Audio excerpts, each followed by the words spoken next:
Welcome to the Health Zone. My name is Dr. Toju Chikeobi, but everybody calls me Dr. Toju.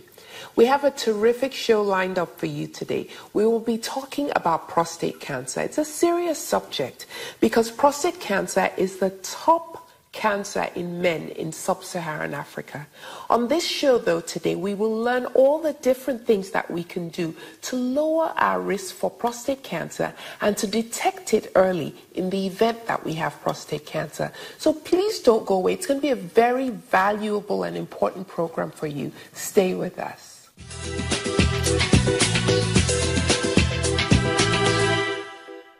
Welcome to the Health Zone. We have a great show lined up for you today. We're going to be talking about a serious subject, it's prostate cancer. But we have a terrific guest with us who's come a long way to be with us here on the show. His name is Professor Chumi Nwogu. Professor Chumi is a surgical oncologist. That means he's a surgeon who specializes in cancer. So he's the perfect person to teach us everything we need to know about prostate cancer today.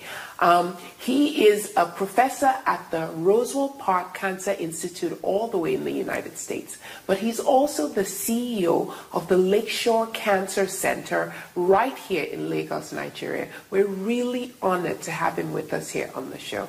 Professor Chumi, welcome to the Health Zone. It's a pleasure to have you with us. I'm very glad to be here. Thank you for having me. I'm looking forward to this discussion. But before we do that, though, we have something that we do here on the Health Zone. We go out on the street and find out what the average person knows about prostate cancer, the average man and woman. So let's watch the video. Okay. Today we will be talking to the man in the street. Can you tell us what prostate cancer is for people who don't know what it is? It happens with men generally, and it has to do with I don't know. I will have an idea. I personally know that it's something that affects a lot of black Africans. Well, it's all about something that in between your two legs gives you problem when you want to ease yourself and feel very uncomfortable. Do you know anybody by any chance who's been diagnosed with prostate cancer? Not moments. Okay. Well, nobody will get to tell you. That's the problem. My father had prostate cancer and he managed to survive for it for 10 years. How do you think people can prevent it? Check yourself regularly so that when the symptoms arise, you should be able to cure it in time. It's a complicated thing, Well, maybe more or less, I see it as age factor. Do medical checkups regularly and follow the advice for your doctor.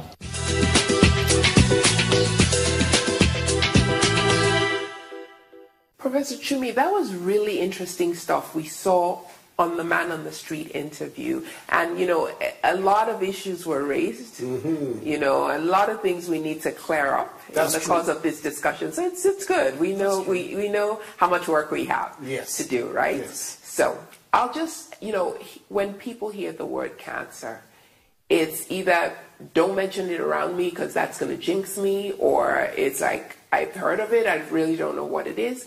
So, or people just think about it and it's like, oh gosh, it just kills. That's all they know about it. So you're the expert. What is cancer and how does it create a problem? That's an excellent question. Well, cancer is actually a group of diseases. And basically, you have the loss of control of how cells divide. Normally in our bodies, these units, these small cells that make up the different parts of our body, divide to fill up space or to replace things.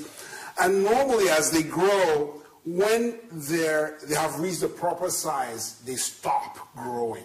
In cancer, you lose that control. So these cells keep on growing and they form these lumps. And they can then spread to other parts of the body and take over the body, essentially. So that's what cancer is. It can arise in different parts of the body.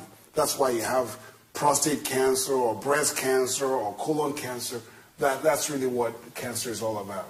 Okay, so depending on what part of the body it's in, then that's how we name the cancer. That's right, that's correct. Okay, so tell us about prostate cancer, because you know what, a lot of people don't even know where the prostate is. Yes, that's a good question.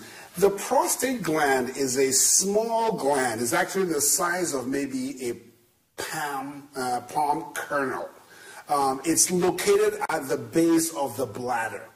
So as a man urinates, it flows through the prostate, through the penis, and then out. So the prostate gland is in a kind of a delicate location. So if something goes wrong with the prostate gland, it can affect a lot of things. Okay.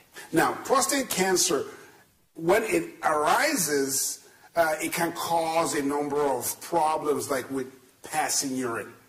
It's not the only thing that can cause problems passing urine. So it doesn't mean that everybody who has difficulty passing urine has prostate cancer. I don't want to say that, but if somebody has prostate cancer, there can be a blockage in passing urine. So the flow might be weak. People might have to get up many times in the night. There might be dribbling of urine. There might be the sensation that the bladder is not fully empty. Mm-hmm. There could be blood in the urine or blood in the semen. So a number of different symptoms can arise. So if those symptoms arise, it is important for the person to see their doctor. Okay. So, but what causes the cancer in the first? What causes those cells to go out of control? You said the normal cells, when they get to a certain level, they stop growing, or in some cases they sort of kill themselves off. You know, new ones replace them. But what is it that triggers these cells that makes them grow out of control in cancer? So that's a really good question. So there's a mechanism, there's a system, there's an engine in these cells that tells the cells how to behave. So with time, as one gets older, there are some changes that happen within this engine. Normally the cell itself can repair any abnormalities in that engine. So it's almost like a self-correction mechanism. But if these changes accumulate and they're not repaired, it can lead to a breakdown of the protection that the body itself has. So it could be some inherited tendencies might affect it.